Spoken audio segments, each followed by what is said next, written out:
Oke, Assalamualaikum warahmatullahi wabarakatuh. Selamat pagi, salam sejahtera buat kita semuanya. Semoga teman-teman dalam keadaan sehat walafiat, ya, tidak kekurangan satu apapun.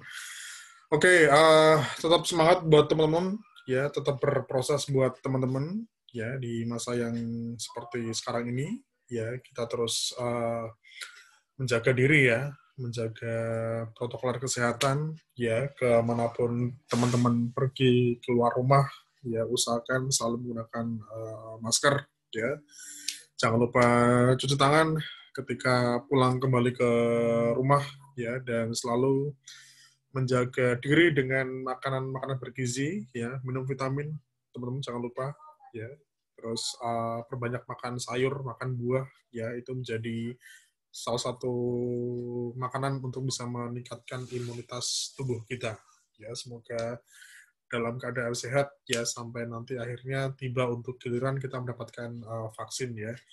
Dan harapannya semester depan bisa kembali berkumpul di kampus ya. Oke, teman-teman, saya coba untuk melanjutkan dari materi kita tentang rekrutmen dan seleksi ya. Ini bagi teman-teman yang minggu lalu sudah menyaksikan videonya, saya sudah membagikan ya gambaran tugasnya seperti apa yang harus dilakukan oleh teman-teman, dan ini nanti akan apa ya istilahnya akan berhubungan dengan pekerjaan kita di perusahaan kalau memang kita benar-benar akan bekerja sebagai seorang apa istilahnya recruiter ya. Nah, oke, sebentar. Oke, seperti yang saya sampaikan sebelumnya, teman-teman, bahwa proses atau tahapan dalam kita melakukan rekrutmen dan seleksi itu didahului dengan menentukan job deskripsi dan job spesifikasi. Jadi bagi teman-teman yang sudah memahami atau mungkin sudah pernah mengikuti perkuliahan analisis jabatan, di analisis jabatan itu kan kita mempelajari dua hal utama ya, teman-teman ya. Ada job deskripsi dan ada job spesifikasi. Ini bagi teman-teman yang nanti akan kerja di perusahaan, ini seharusnya dua istilah ini sudah punya pemahaman ya. Karena nanti ketika Anda kerja di perusahaan, Anda akan selalu berhubungan dengan dua istilah ini, teman-teman.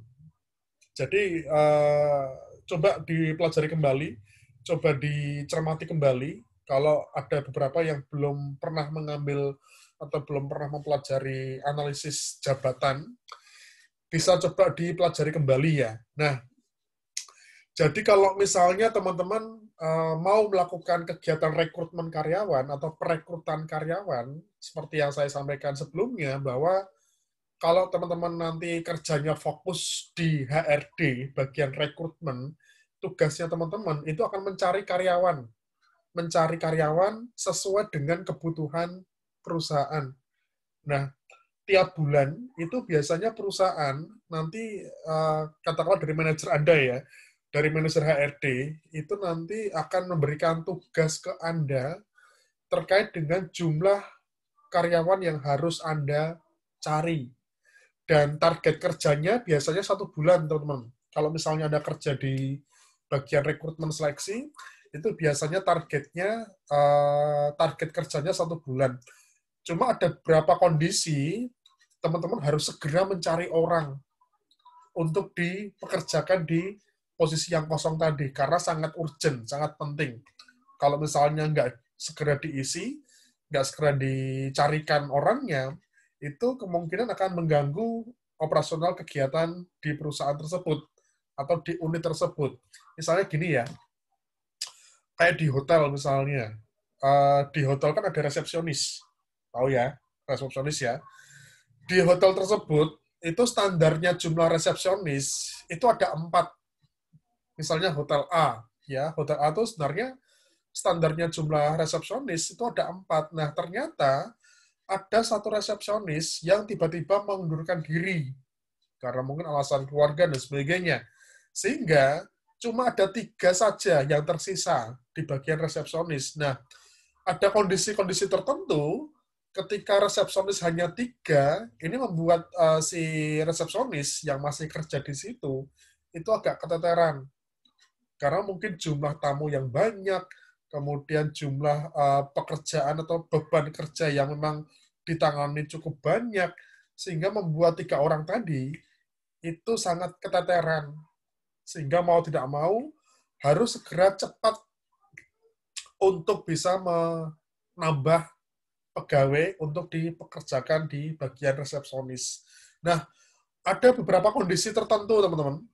Kalau misalnya suatu bagian ini urgent, biasanya kalau si rekrutmen belum mendapatkan penggantinya, itu biasanya ada karyawan yang sementara dipindah tugaskan ke bagian resepsionis, misalnya bagian marketing. Nah, nanti akan dilihat bagaimana beban kerjanya di bagian tersebut. Nah, beban kerjanya nggak terlalu berat, itu nanti akan diperbantukan sementara di bagian resepsionis. Menunggu sampai resepsionis yang baru itu masuk kerja. Karena yang namanya proses rekrutmen seleksi kan juga butuh proses ya. Kita nyari karyawan, nanti masih harus menseleksi, psikotes, wawancara, dan sebagainya. Itu prosesnya, teman-teman. Jadi bisa dibayangkan ya, kalau misalnya itu baru satu jabatan loh. Itu baru satu bagian.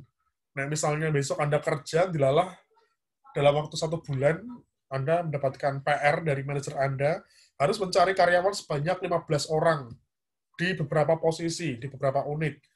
Ada 3 unit misalnya, masing-masing unit butuh 5. Ya, itu PR buat Anda. Gimana caranya? Supaya dalam waktu yang telah ditentukan, Anda sudah mendapatkan calon tenaga kerja. Jadi menantangnya di situ ya, teman-teman. Nah, Anda kerja di rekrutmen seleksi, karena ini akan sangat berhubungan dengan operasional perusahaan. Kalau bagian rekrutmen seleksi, kerjanya nggak gercep, nggak cepat, ya, nggak saksek, ya, nanti akan mengganggu proses operasional. Karena orang yang dipekerjakan atau orang yang menyelesaikan pekerjaan tersebut itu nggak ada, ya, mungkin bisa aja pekerjaannya keteteran, bisa ambiar mungkin nanti, ya. Oke, nah kemarin sudah saya sampaikan tahapan dalam tugas bagian rekrutmen. Monggo teman-teman bisa dicermati kembali yang menjadi tahapan dalam kegiatan praktek rekrutmen ini. Kita bikin bikin kegiatan praktek yang sederhana aja ya, karena ini paling tidak bisa memberikan gambaran teman-teman tentang pekerjaan rekrutmen dan seleksi di perusahaan. Oke, seperti yang saya sampaikan tadi, ketika teman-teman akan melakukan rekrutmen, akan menyampaikan informasi lowongan kerja ke masyarakat, yang perlu dipahami dan yang paling dibutuhkan, itu teman-teman harus tahu dulu yang namanya job deskripsi dan job spesifikasi. Oke, secara singkat, job deskripsi itu berupa uraian tugas seorang jabatan, seorang pejabat, teman-teman. Jadi kalau misalnya Anda seringkali di hotel ya, ada resepsionis, ada housekeeping, ada marketing, ada office boy, ada bagian koki misalnya, bagian warehouse misalnya. Nah, masing-masing posisi tersebut, masing-masing pejabat tersebut, itu harusnya punya job deskripsi. Job deskripsi itu berupa uraian tertulis ya mengenai gambaran-gambaran pekerjaan dari suatu jabatan. Nah, ini yang pernah saya sampaikan kemarin, kalau di perusahaan-perusahaan yang sudah bagus, ya perusahaan yang sudah maju, ya itu memang biasanya untuk uraian tugas atau job deskripsi per jabatan itu sudah ada dokumentasinya. Ini adalah yang di layar ini ya teman-teman ya. Yang di layar ini adalah contoh job deskripsi yang sudah terdokumentasi.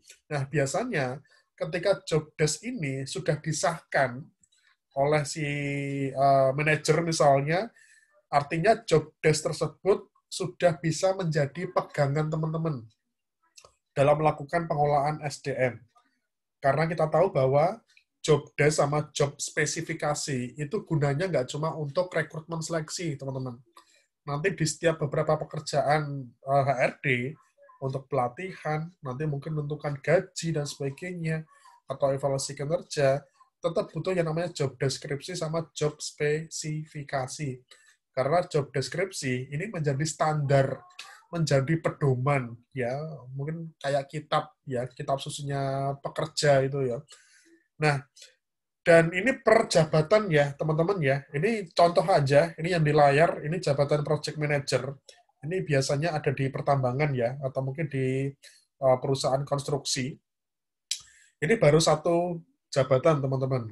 Nanti kalau misalnya beda jabatan, ya job desk-nya, uraiannya juga beda-beda.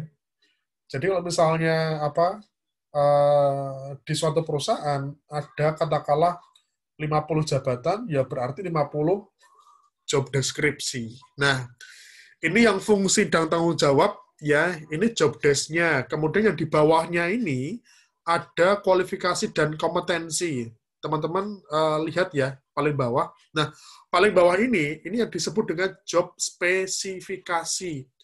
Job spesifikasi itu adalah uraian mengenai persyaratan minimal yang harus dipenuhi oleh seorang karyawan untuk bisa menyelesaikan pekerjaan tersebut. Jadi kalau job desk itu uraian tugasnya, nah job spesifikasi atau job spec itu orangnya, persyaratan minimal orangnya, kompetensi orangnya untuk bisa mengerjakan bidang tersebut. Sehingga job deskripsi sama job spesifikasi masing-masing jabatan itu saling berpasangan, teman-teman.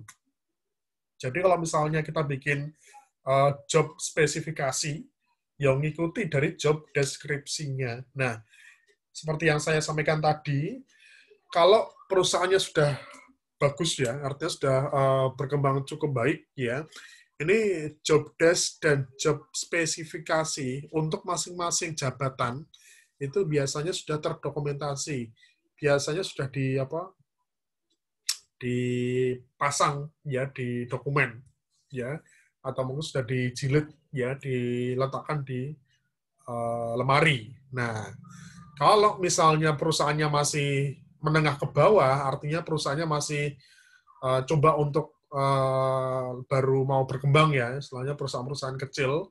Nah, itu memang biasanya uraian job desk sama job spec-nya itu terkadang belum tertulis ya, belum terdokumentasi dengan baik. Nah, ini besok ya, teman-teman kalau misalnya Anda kerja di perusahaan yang memang masih baru mau berkembang, perusahaan yang masih kecil, itu kalau misalnya job desk sama job spec-nya belum ada di setiap jabatan, mungkin aja nanti teman-teman disuruh buat dari awal, ya, buat job desk, buat job spec, ya untuk masing-masing jabatan. Ya, artinya perlu banget ya kita belajar tentang analisis jabatan ya. Perlu banget kita belajar tentang job desk sama job spec ya, karena ini dua istilah yang nanti akan sering Anda temui di perusahaan. Nah, Anda kerja di perusahaan ya, Anda kerja di kantor. Oke, kemudian kalau untuk terkait dengan tugasnya untuk bagian penentuan job desk sama job spec, saya minta untuk bikin yang simple saja. Saya minta untuk buat yang sederhana aja. Jadi bisa mengikuti ini, ya misalnya fungsi atau tanggung jawab. Tapi untuk tanggung jawab atau fungsi ini bisa diganti dengan uraian tugas. Jadi sebenarnya untuk komponen-komponen dalam job desk itu nggak ada patokannya ya, istilahnya nggak ada format yang baku ya. Nanti tetap menyesuaikan dengan kondisi masing-masing perusahaan. Oke, nah kalau tadi job deskripsi ya di bawahnya job spesifikasi. Jadi ada berapa dokumen job desk itu tergabung jadi satu dengan job spesifikasi. Tapi juga ada yang sendiri-sendiri ya. Jadi job desk sendiri, job spec sendiri. Nah, kalau ini adalah contoh job spec atau spesifikasi pekerjaan ya, seperti yang saya sampaikan tadi. Job spec ini adalah ukuran orang ya, ukuran minimal orang, persyaratan minimal orang untuk bisa menyelesaikan pekerjaan tersebut. Dan untuk bisa menentukan persyaratan pekerja atau persyaratan pejabat, tentu ini juga harus melalui riset atau survei yang dilakukan perusahaan berulang kali. Ya, jadi kalau misalnya katakanlah ada posisi resepsionis di hotel, pendidikan minimal D3 misalnya, kok nggak minimal S1, kok nggak minimal SMP atau SMA, ini tentu sudah melalui beberapa kajian, teman-teman. Jadi kalau misalnya minimal D3, karena dianggap seorang lulusan D3 itu sudah cukup mampu untuk menyelesaikan pekerjaan sebagai seorang resepsionis. Nah, ini yang perlu dipahami sama teman-teman ya, bahwa di kampus, di universitas, memang ada beberapa program studi, ada beberapa jurusan yang memang butuh kemampuan khusus, dan nanti juga berefek ke pekerjaannya. Sehingga ada pekerjaan yang membutuhkan keahlian khusus, tapi juga ada pekerjaan yang tidak terlalu membutuhkan keahlian khusus. Di psikologi, jurusan psikologi atau lulusan psikologi, itu adalah jurusan universitas yang memang mempunyai keahlian khusus. Ya, kita bisa menguasai alat tes, kita bisa melakukan konseling, ya, yang tidak bisa dipelajari jurusan yang lain. Kayak misalnya teknik mesin, kemudian kedokteran misalnya, atau mungkin bagian jurusan teknik geometri misalnya, atau jurusan teknologi hasil pertanian, jurusan matematika, ya itu beberapa contoh jurusan yang memang spesifik, ya, hanya lulusan atau mahasiswa dari jurusan tersebut yang memang menguasai kemampuan tersebut. Ini yang juga perlu dipahami sama teman-teman sih. Di Mercubuana misalnya kan ada ternak, ada FTI, teknik informatika misalnya, ada pendidikan bahasa Inggris, pendidikan matematika, peternakan. Nah, masing-masing jurusan itu memang menuntut si mahasiswa punya kemampuan khusus. Nah, oke. Nah, nanti untuk bikin job spesifikasinya itu juga yang simpel saja ya, teman-teman ya. Makanya nanti kita akan bahas bareng-bareng ya. Nanti kita akan buat bertahap dulu ya. Teman-teman bikin dulu job desk sama job spec terlebih dahulu. Kemudian nanti kita akan feedback, kita akan bahas ya. Nanti baru dilanjutkan untuk proses selanjutnya ya. Oke, ini contohnya ya, teman-teman ya. Contoh job desk sama job spec. Nah, ini lebih ke lebih ke definisi ya. Jadi job deskripsi atau job description ya, atau deskripsi pekerjaan ya. Ini artinya informasi tertulis yang menguraikan tugas dan tanggung jawab ya, kondisi pekerjaan dan aspek-aspek pekerjaan pada suatu jabatan tertentu dalam organisasi. Oke, ini komponen-komponen yang ada di job deskripsi, teman-teman. Jadi, sekali lagi, nanti untuk tugas, khususnya yang tugas ya, kita nggak usah bikin terlalu detail, ya. Nanti teman-teman cukup membuat uraian tugasnya saja, nggak apa-apa. Tapi kalau untuk nanti di pekerjaan yang sebenarnya ya, di perusahaan, di HRD, ini paling tidak poin-poin utama yang harus ada dalam job deskripsi, teman-teman. Yang pertama terkait dengan identifikasi jabatan. Ya, ini nanti memuat nama jabatannya apa. Ya. Nama jabatannya, terus mungkin nama bawahannya, nama atasannya. Kemudian yang kedua adalah uraian tugas. Ini gambaran detail mengenai apa yang dikerjakan sama si pemegang jabatan. Kayak misalnya office boy, office boy ngapa? Office boy nyapu, ngepel, membersihkan kaca misalnya, terus mengelap meja dan sebagainya. Nah, contohnya seperti itu uraian tugas. Nah, kemudian ada standar pekerjaan yang harus dicapai. Ini adalah kriteria atau mungkin ukuran ya, dikatakan bahwa pekerjaan si pemegang jabatan itu dikatakan berhasil atau baik. Jadi memang ada beberapa standar kinerja dari setiap jabatan. Nah, ini juga ditentukan. Kalau di situasi yang sebenarnya di perusahaan, setiap job deskripsi itu punya standarnya. Kalau misalnya katakanlah sales ya, sales atau marketing, ya dia punya standar pekerjaannya seperti apa? Oh, dia harus menjual produk, katakanlah 10 produk dalam waktu 1 hari misalnya. Kemudian kalau kayak tadi misalnya office boy, standar pekerjaannya apa? Ya, lantainya bersih, ya, kemudian kacanya bersih, ya, mejanya bersih, ya. Jadi ada ukurannya. Kemudian ada wewenang dan tanggung jawab. Ini sangat terkait dengan uraian tugas. Kalau wewenang itu adalah mana pekerjaan-pekerjaan yang bisa diputuskan sendiri oleh si pemegang jabatan tanpa harus lapor ke atasan. Jadi kalau misalnya nanti kita kerja ya di perusahaan, entah di manapun Anda berada, ada beberapa tugas pekerjaan yang kita lakukan, kita mungkin ada beberapa tugas yang kita mungkin perlu tahu dulu, kita perlu tanya dulu ke atasan. Jadi kira-kira boleh nggak ya? Ini kira-kira yang mengerjakan saya tuh bagaimana ya? Tetapi juga ada beberapa bagian dari pekerjaan yang kita harus bisa menentukan sendiri kapan pekerjaan ini dilakukan. Ya, itu kewenangan kayak gitu ya.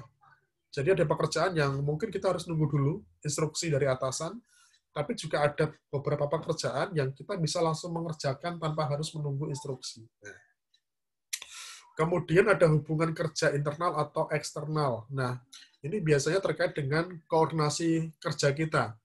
Nah, kita di perusahaan, selama kita menyelesaikan pekerjaan kita, nah nanti acuannya tetap ke apa? Tetap ke uraian tugas ini. Nanti kalau misalnya kita menentukan hubungan kerja, nanti dilihat dari uraian tugasnya. Kita kerja itu berhubungan dengan bagian mana aja. Bagian keuangan, bagian marketing misalnya, mungkin bagian apa misalnya. Nah, tentu juga menyesuaikan dari job desk-nya ya, atau uraian tugasnya. Kemudian, nah, kalau yang internal itu di dalam perusahaan, kalau yang eksternal itu di ruang di luar perusahaan, ya. Kayak marketing misalnya kan, nanti dengan stakeholder, dengan mitra perusahaan dan sebagainya. Kemudian peralatan dan bahan kerja yang digunakan.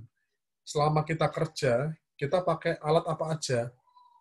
Kita pakai bahan apa aja? Printer, ya, itu peralatan. Bahan kerja itu meliputi kertas, meliputi pulpen, ya, semacam bahan habis pakai ya. Tapi peralatan ya kayak printer misalnya, kayak penggaris misalnya, nah seperti itu. Oke, tadi job desk, ini job spesifikasi teman-teman. Ya, jadi kalau job spesifikasi atau job specification, ya seperti yang saya sampaikan tadi, ini adalah uraian persyaratan kualitas minimum orang yang bisa diterima agar dapat menjalankan suatu jabatan atau pekerjaan dengan baik dan kompeten. Ya, jadi jangan balik ya. Kalau job desk itu uraian tugasnya, kalau job spesifikasi itu orangnya, uraian persyaratan kualitas minimum orang. Kalau dia bisa menyelesaikan pekerjaan, dia harus punya apa nih? Nah, ini komponennya, teman-teman. Nah, di apa? Nah, di job space. Nah, inilah yang nanti akan digunakan sebagai standarnya teman-teman untuk bikin informasi lowongan kerja. Jadi kita pernah lihat di internet, kita pernah lihat di sosmed, ya, ada setiap lowongan kerja, itu kan ada tulisan kualifikasi pekerjaan atau kualifikasi yang dibutuhkan. Nah, itu adalah uraian persyaratan minimum job spesifikasi. Komponennya biasanya ini ya, untuk komponennya ya, tingkat pendidikan, kemudian kadang ada keadaan fisik, ya, pengalaman kerja, terus ada beberapa pekerjaan tertentu mungkin butuh status pernikahan, ya, jenis kelamin misalnya. Kemudian nanti masuk ke kompetensi, bagaimana keterampilan yang dikuasai, bagaimana wawasan yang dikuasainya, kemudian terkait dengan soft skill-nya, karakternya gimana. Nah, job atau komponen job spesifikasi ini nanti terkait dengan uraian tugas ya teman-teman ya. Ini perlu dipahami ya bahwa setiap kita menentukan standar minimum orangnya itu kan nanti harus dipertanggungjawabkan sebenarnya. Ini kalau misalnya besok Anda bikin, nah makanya nanti di praktek ya, di praktek coba teman-teman bikin dulu makanya ya, job desk-nya apa, kemudian job spec-nya apa. Tapi kalau di situasi yang sebenarnya di perusahaan, memang ini benar-benar butuh kajian ya, butuh kajian, nanti butuh verifikasi, butuh diskusi, ya, butuh riset, ya, karena untuk menentukan minimal kemampuan orang itu kan juga disesuaikan dengan uraian tugasnya. Kayak tadi misalnya, kok resepsionis kok minimal D3, kok nggak minimal S2, karena memang dengan lulusan D3 itu sudah cukup mampu untuk mengerjakan pekerjaan sebagai seorang resepsionis.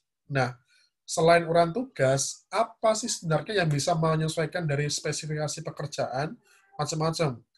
Bisa aja gaji. Misalnya, ya, dari resepsionis, ya, gajinya nggak terlalu gede. Mungkin per bulan cuma 2 juta, misalnya ya. Dengan kondisi 2 juta, mungkin bagi orang yang belum menikah cukup. Nah, mungkin bagi orang yang masih di usia muda, mungkin cukup segitu. Sehingga akhirnya ada beberapa tambahan kriteria. Misalnya minimal 23 tahun atau status belum menikah. Nah, itu juga tidak hanya terkait dengan uraian tugasnya, tapi juga terkait dengan beberapa komponen yang ada di perusahaan. Lokasi kerja, ini juga ada menyesuaikan.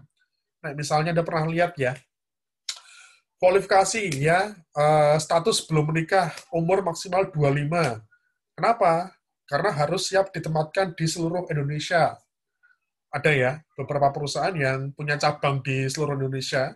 Jadi kalau misalnya Anda ngelamar di posisi tersebut, ya Anda harus siap.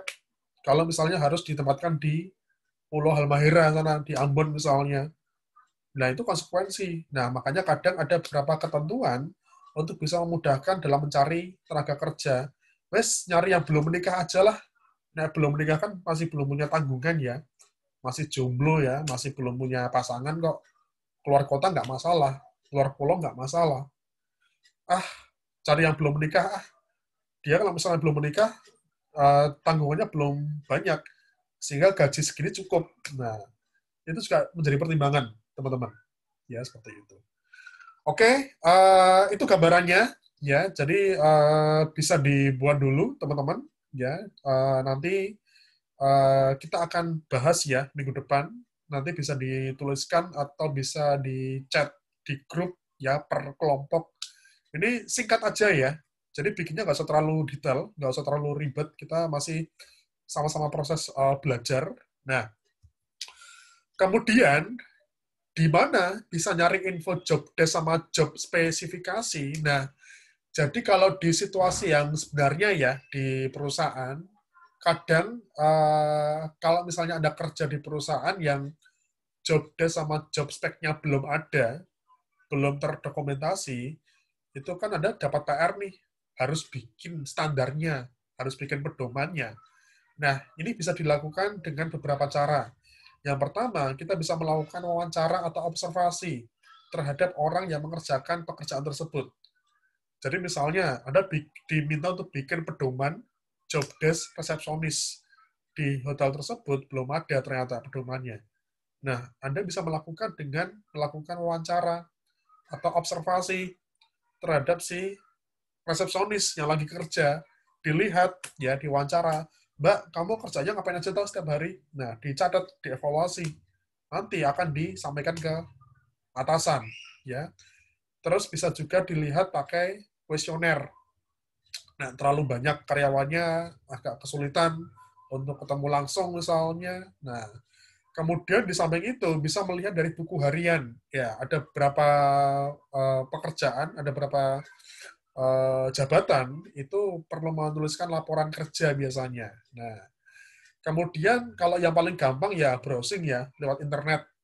Ini yang cara paling gampang. Jadi besok teman-teman misalnya untuk tugas sekarang mudah ya, kita mau cari informasi apapun, karena di Google sudah ada, nanti disesuaikan saja terkait dengan data yang Anda dapatkan dengan ruang lingkup pekerjaan masing-masing jabatan. Nah, proses untuk di job desk sama di job spec, untuk jadi pedoman yang kuat bagi perusahaan, itu kan memang prosesnya agak lama kadang di perusahaan. Jadi, Anda harus cari info, nanti perlu wawancara dulu, terus perlu verifikasi dulu ke atasan, dikoreksi dulu nanti teman-teman. hasil tugas Anda. Kalau bos Anda udah oke, manajer sudah oke, baru disahkan, ditandatangani sebagai pedoman job deskripsi. Ya. Oke, itu gambarannya ya, teman-teman. Ya, untuk tahapan pertama dari proses kegiatan rekrutmen seleksi. Selamat mengerjakan.